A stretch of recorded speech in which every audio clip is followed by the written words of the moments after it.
नमस्कार, बहुत बहुत स्वागत है आपका। शाम के 5 बज गए। आप देख रहे हैं सत्ता का महासंग्राम। आपके साथ मैं हूं विकास ब्रजेश सक्सेना। सत्ता के महासंग्राम में हर दिन की तरह हम चर्चा करते हैं महाराष्ट्र विधानसभा चुनावों की और झारखंड विधानसभा चुनावों की। आइए सत्ता के महासंग्राम की शुरुआत करेंगे सबसे पहले महाराष्ट्र विधानसभा चुनावों से, जहां बीजेपी ने 99 उम्मीदवारों की अपनी पहली लिस्ट जारी कर दी है। बीजेपी ने डेप्यूटी सीएम देवेंद्र फडणवीस को नागपुर दक्षिण पश्चिम से उम्मीदवार बनाया है। वहीं बीजेपी प्रदेश अध्यक्ष चंद्रशेखर बावनकुले को कामठी से टिकट दिया गया है। वहीं नंदुरबार से विजय कुमार गावित, धूले से अनूप अग्रवाल और मंगल प्रभात लोढ़ा को मंगलवार हिल सीट से टिकट दिया गया है। इस लिस्ट में कई नए चेहरों को भी मौका दिया गया है, साथ ही कुछ लोगों के टिकट भी काटे गए हैं। कई जगहों पर मौजूदा विधायकों को मौका भी दिया गया। सीधे आपको लिस्ट की तस्वीरें दिखाएंगे, किस तरह से 99 प्रत्याशियों की लिस्ट आई है। आइए दिखाते हैं। तो ये 99 प्रत्याशियों की भारतीय जनता पार्टी ने अपनी पहली लिस्ट जारी कर दी है। ये बड़ी खबर आपको दिखा रहे हैं और इंतजार था कि पहली लिस्ट कब तक आएगी। हालांकि सीट शेयरिंग को लेकर कुछ सीटें ऐसी हैं जहां एमबीए में तकरार चल रही है। हालांकि बातचीत जो है वो नहीं बन पा रही है। बाकी 150 से ज्यादा सीटें भारतीय जनता पार्टी ने मांगी हैं। हालांकि महाविकास अघाड़ी जो है इस क्रम में पीछे चलती नजर आ रही है। यानी जो सीट शेयरिंग की फॉर्मूले की बात है वो बनती नजर नहीं आ रही है। ये आप लिस्ट देख रहे हैं, 99 प्रत्याशियों की पहली लिस्ट जारी कर दी गई है।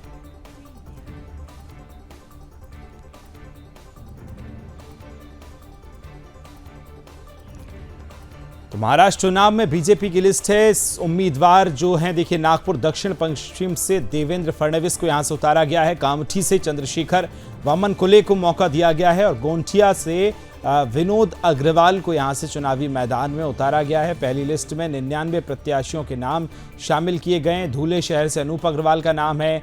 नंदुरबार से विजय कुमार गावित को यहां से मौका दिया गया है।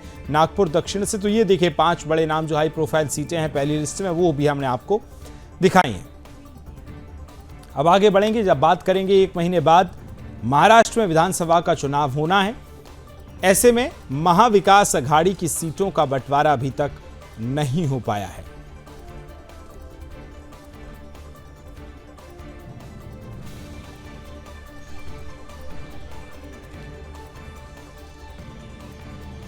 तो आपने देखा कि महायुति गठबंधन में किस तरह से पहली लिस्ट आई, 99 नामों को रखा गया है। लेकिन 1 महीने के बाद महाराष्ट्र विधानसभा चुनाव होने हैं। महाविकास अघाड़ी की सीटों का बंटवारा अभी तक नहीं हो पाया है। सीटों के बंटवारों को लेकर आपस में भिड़ भी नेता रहे हैं। विदर्भ की कुछ सीटों को अगर हम देखें तो शिवसेना के उद्धव ठाकरे गुट और कांग्रेस के बीच खींचतान चल रही है।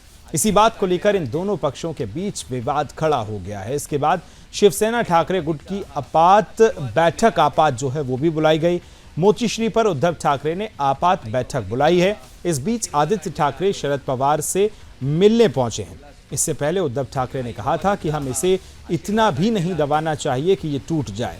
लेकिन कांग्रेस और ठाकरे गुट के बीच विवाद सुलझने का नाम नहीं ले रहा है। सीटों के बंटवारों को लेकर शिवसेना, ठाकरे गुट और कांग्रेस के बीच विवाद अब तूल पकड़ता जा रहा है। ऐसे में उद्धव ठाकरे ने शिवसेना के अहम नेताओं के साथ बैठक भी बुलाई है। इसी बीच महाविकास अघाड़ी से संबंध रखने वाले शिवसेना सांसद और संजय राउत ने बड़ा आरोप लगाया है। क्या कुछ उन्होंने कहा है, आइए वो भी आपको सुनवा देते हैं।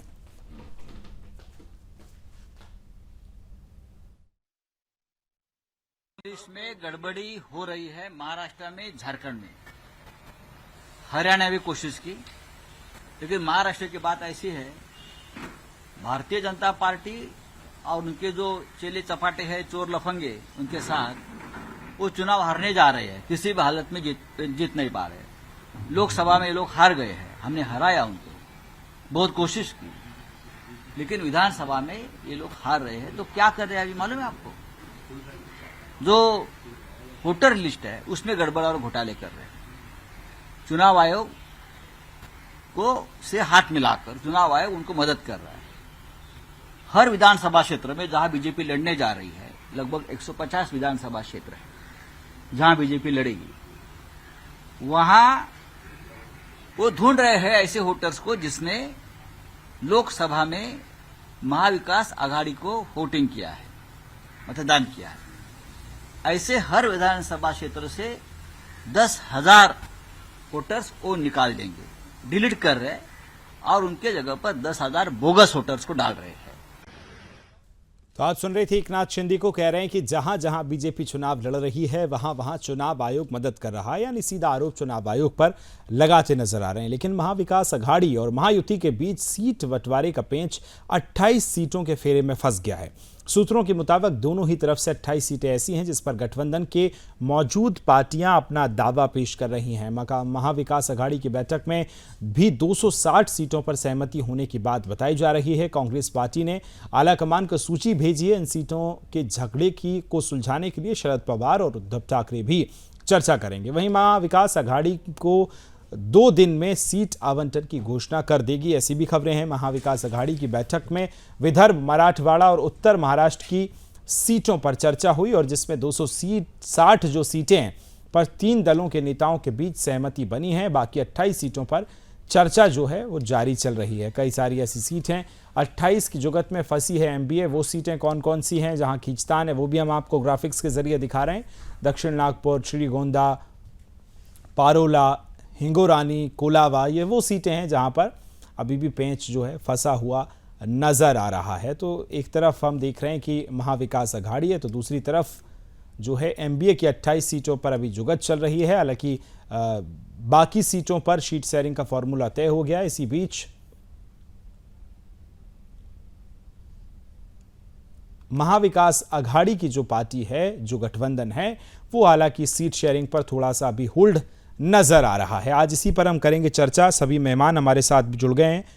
निजामुद्दीन रईन साहब कांग्रेस से प्रवक्ता मेरे साथ जुड़ रहे हैं। दयानंद तिवारी जी बीजेपी से प्रवक्ता हमारे साथ जुड़ रहे हैं। हमारी सहयोगी मनीषा जोशी हमें ज्वाइन कर रही हैं और बाबूलाल राठौर संभाजी नगर से हमारे सहयोगी जुड़ रहे हैं। सबसे पहले मनीषा आपके पास आ रहा हूं।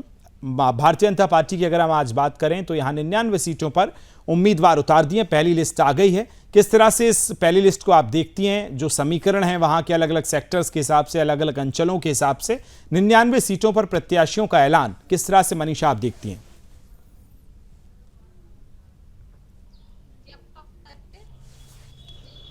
मनीषा आवाज आ रही है आपको? आवाज आ रही है क्लियर? जी जी आपकी आ रही है, बोलिए। हेलो, चलिए लौटूंगा आपके पास। बाबूलाल आपको आवाज आ रही है मेरी? जी बिल्कुल। जिस तरह से हम लगातार जी देख रहे हैं कि महाविकास अघाड़ी में सीट शेयरिंग को लेकर लगातार विवाद बना हुआ है, खींचातान चल रही है। इसी बीच भारतीय जनता पार्टी ने 99 उम्मीदवारों की लिस्ट जारी कर दी है जिसमें तमाम भारतीय जनता पार्टी के बड़े चेहरे शामिल है। अगर हम बात करें छत्रपति संभाजी नगर की तो छत्रपति संभाजी नगर के पूर्व से तीसरी बार अतुल सावे को उम्मीदवार दिया गया है और छत्रपति संभाजी नगर के गंगापुर से प्रशांत बम को तीसरी बार उम्मीदवार घोषित किया गया है। अगर एक सीट की बात करें तो छत्रपति संभाजी नगर के फुलंब्री की सीट पर सबकी नजर थी क्योंकि फुलंब्री सीट से हरिभाऊ नाना बागड़े लगातार विधानसभा चुनाव जीतते थे, लेकिन इस बार हरिभाऊ नाना बागड़े को राजस्थान के राज्यपाल की कमान सौंप दी है।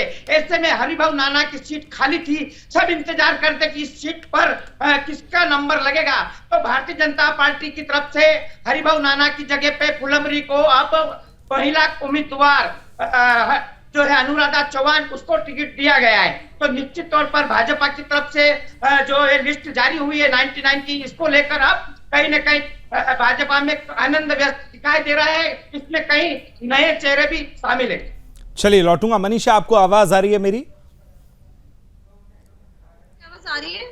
जी आपकी आवाज आ रही है। मनीषा बताइए, नए चेहरे पुराने चेहरों को कितना कॉम्बिनेशन यहाँ इस लिस्ट में दिखा गया है और लिस्ट के बाद किस तरह की प्रतिक्रियाएं सामने आ रही हैं वो भी बताइए। जी बिल्कुल, आपको बता दें कि जब से चुनावी बिगुल जो बच चुका है तब से लगातार पक्ष विपक्ष के जो दौरान है वो बैठकें लगातार सीट शेयरिंग को लेकर हो रही है। आज भी अगर बात करें तो आरपीआई के जो प्रमुख नेता है रामदास आठवले, वो सीट शेयरिंग को लेकर, आईपीआई की सीट शेयरिंग को लेकर डीसीएम देवेंद्र फडणवीस के जो सागर बंगलो वहां पहुंचे थे और सीट शेयरिंग को लेकर दोनों में बातचीत हुई है। और इसके साथ ही आपको बता दें कि जो महाविकास आघाड़ी है उसमें जो अभी भी जो है जो पेच वो उलझा हुआ नजर आ रहा है। अभी तक जो है बातें सुलझी नहीं है इसके साथ ही आपको बता दें कि जो आदित्य ठाकरे है, विधायक आदित्य ठाकरे, इसके साथ ही जो सांसद संजय राउत है, वो शरद पवार से आज ही मुंबई के वाईबी चौहान में मिलने पहुंचे थे। इसके साथ ही जो है कांग्रेस के नेता नसीम खान, वो पहले से ही शरद पवार से मिलने के लिए पहुंचे थे, वहां पे मौजूद थे। और क्या कुछ जो है दोनों में अभी तक जो बातें हैं वो खुलकर सामने नहीं आ रही है। सीट शेयरिंग को लेकर अभी भी मनमुटाव जो है महाविकास आघाड़ी के जो कांग्रेस जो पार्टी है और इसके साथ ही यूपीटी शिवसेना पार्टी, उन दोनों में बना हुआ है। इसके साथ ही अगर बात करें कि बीजेपी की जो पहली लिस्ट है वो जारी हो चुकी है। नागपुर दक्षिण और पश्चिम से जो है देवेंद्र फडणवीस जी का नाम सामने आ रहा है। बिल्कुल, ये कई प्रोफाइल नाम भी सामने आए हैं। हम क्या कुछ कह रहे हैं, आइए सुनवाते हैं। मैं सबसे पहले दुनिया के सबसे लोकप्रिय राजनेता, देश के यशस्वी प्रधानमंत्री आदरणीय श्री नरेंद्र मोदी जी का काशी आगमन पर हरियाणा की ऐतिहासिक विजय के उपलक्ष्य में उनका काशी वासियों की ओर से, प्रदेश वासियों की ओर से हृदय से स्वागत करता हूं, अभिनंदन करता हूं।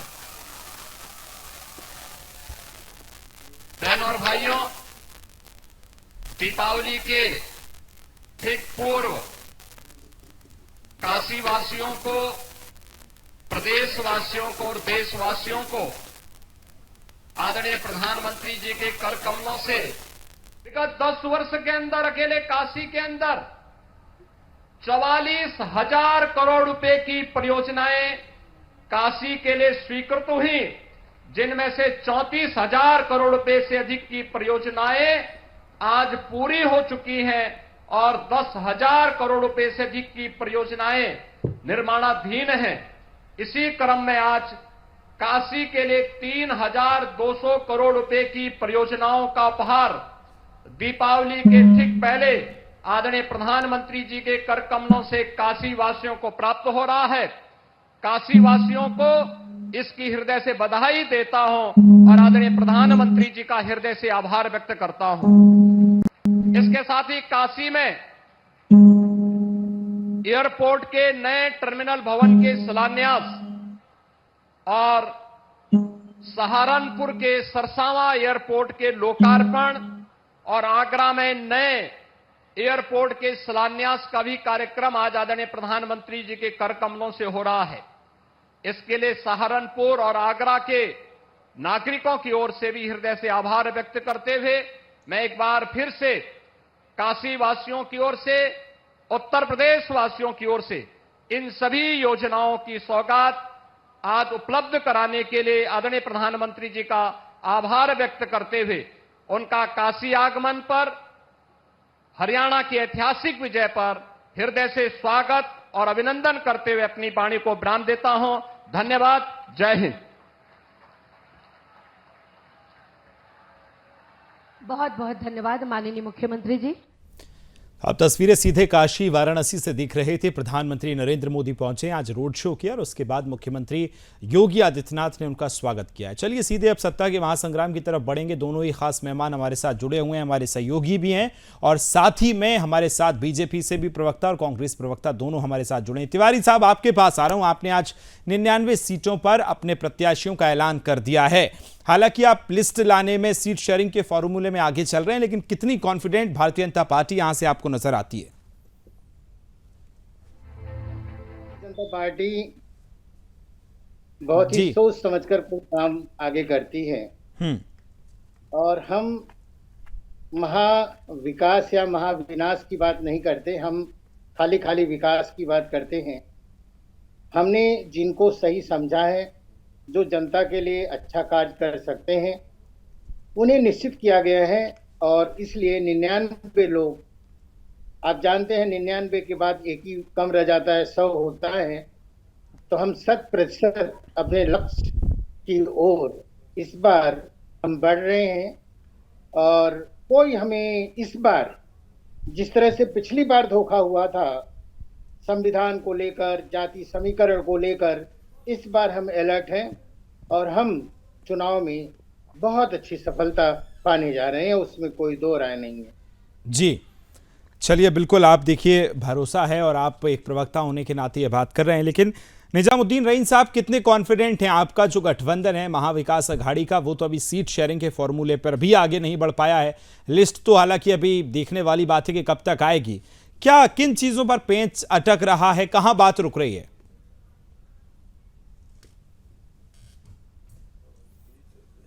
रईन साहब सुन पा रहे हैं मुझे?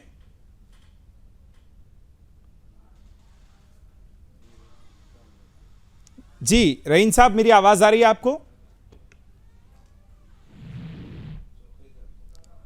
निजामुद्दीन रईन साहब, मुझे सुन पा रहे हैं आप?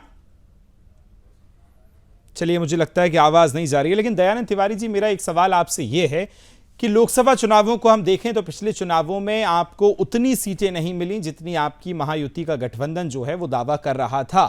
हालांकि वहां से थोड़ा सा कमजोर जो है महायुति को हमने देखा, लेकिन हरियाणा के चुनावों के बाद आपकी भारतीय जनता पार्टी और वहां पर जो आपका गठबंधन है वो कॉन्फिडेंट नजर आ रहा है। क्या कहेंगे लोकसभा के परिणाम वर्सेस अब विधानसभा के चुनाव?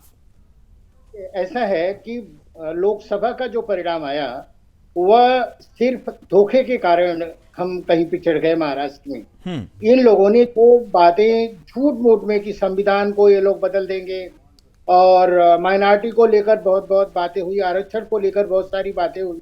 ये सब झूठी बातें की है, महाराष्ट्र की जनता समझ चुकी है। और इस बार इनका वो जादू नहीं चलने वाला है, इसलिए हर लोग सोच रहे हैं कि लड़े, टिकट ले या नहीं ले, ऐसे ही हट जाएं। इसलिए उनके पास आप देख लीजिएगा कि दुनिया भर के विवाद होने वाले हैं, सीट शेयरिंग क्लियर होगी ही नहीं।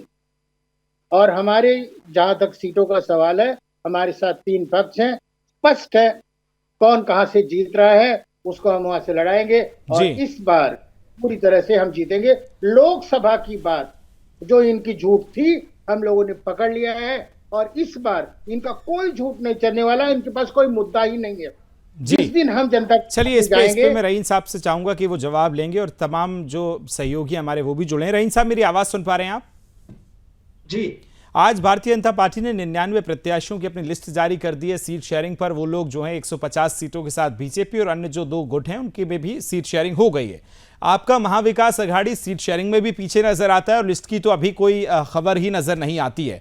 क्या देखते हैं, कहां पेंच अटक रहा है? नहीं, कोई पेच नहीं अटक रहा है। आज सीसी की बैठक थी दिल्ली में, क्योंकि ये एक नेशनल पार्टी है, ऐसा है नहीं कि खाली मुंबई में इसका डिसीजन होना है। तो दिल्ली में हमारे 3 एलआई साथी चुनाव लड़ रहे हैं, और कौन सी जल्दी हो गई है या लेट हो गया है कि कल आखिरी डेट है नॉमिनेशन का। अभी तो ये चुनाव प्रोसेस स्टार्ट हुआ है, अभी तो सबकी बैठकें होंगी, कैंडिडेट फाइनल होंगे, 3 दलों का जो साथी हैं वो डिसाइड करेंगे। तो इसमें कौन सी जल्दी या देरी हो गई है, या किसी की लिस्ट आ जाने से चुनाव को कौन सा प्रभावित कर लेगा कोई? ये इस बात में कहीं कोई दम नहीं है, और बीजेपी में ये दम भी नहीं है कि वो हम लोग का सामना कर सके इस बार भी।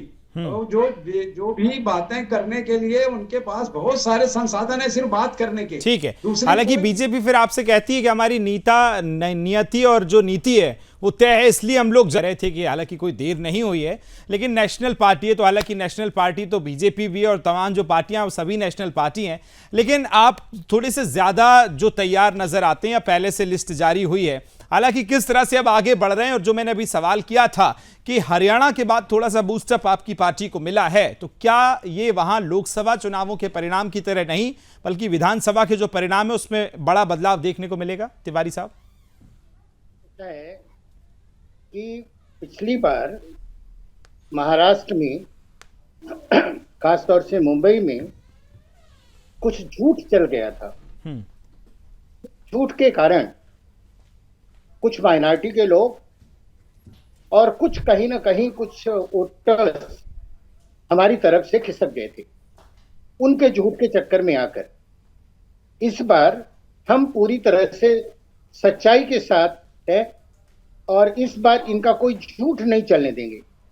तो पिछली बार हमें कोई दिक्कत नहीं थी, सिर्फ हम इनके झूठ को काट नहीं पाए थे, और इस बार उनके पास झूठ बोलने के लिए भी कुछ नहीं है। अगर ये चाहें तो पिछले 2.5 साल का जो इनका रिकॉर्ड है उसी को लेकर आ जाएं, तो मालूम पड़ेगा जनता क्या जवाब देने वाली है जी। इस बार जनता उन्हें जब चुनाव के वोट मांगने जाएंगे तो खोजेगी। ठीक है, नहीं साहब, जवाब आपका बहुत जल्दी से। अभी हम पंडित जी को सुन रहे हैं, शायद उनको मालूम नहीं कि लोकसभा के चुनाव को अभी 6 महीने 7 महीने ही हुए हैं। तो शायद मुंबई का जो हवाला दे रहे थे, शायद 1-2 सीटें भी अगर बीजेपी जीत जाए मुंबई में तो बहुत बड़ी बात होगी। और जो भ्रष्टाचार जो झूठ की बात कर रहे हैं, तो उत्तर प्रदेश में क्या किया था? उत्तर प्रदेश में साफ हो जो हिंदुत्व का सबसे बड़ा चेहरा लिए घूम रहे थे। ये बातें करना एक अलग चीज है। और हरियाणा नहीं, फिर अब उत्तर प्रदेश पे आप जाएंगे तो फिर वो हरियाणा पे जाएंगे।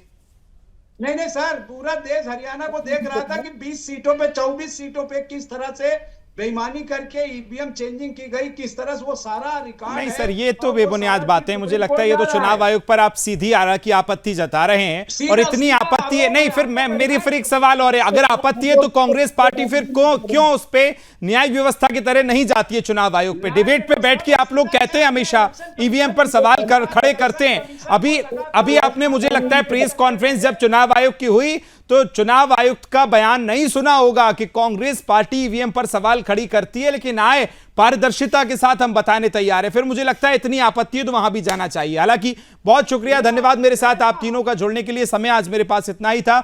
महाराष्ट्र विधानसभा चुनावों की हमने बात की, वक्त एक बहुत छोटे से ब्रेक के बाद आएंगे तो बात करेंगे झारखंड की भी।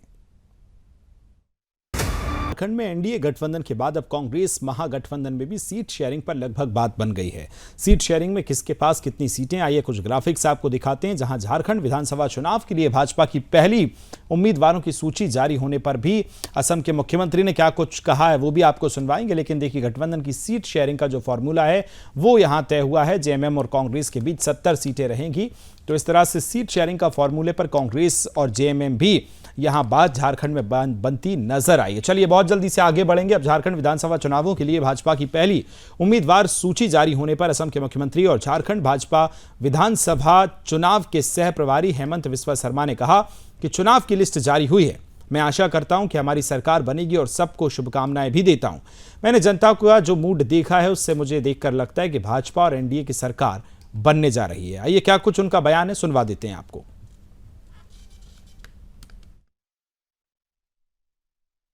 चुनाव का लिस्ट पब्लिश हुआ है।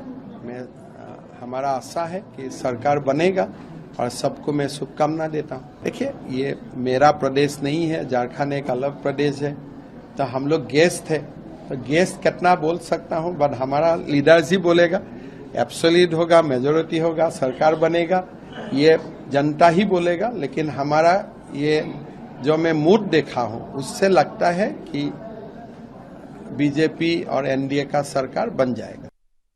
तो झारखंड में हालांकि एक तरफ जेएमएम और कांग्रेस के बीच महागठबंधन को लेकर बात बनी है, लेकिन देखना होगा कि किस तरह से यहां चुनावी फाइट नजर आती है। वक्त एक बहुत छोटे से ब्रेक का, जल्द हाजिर होंगे।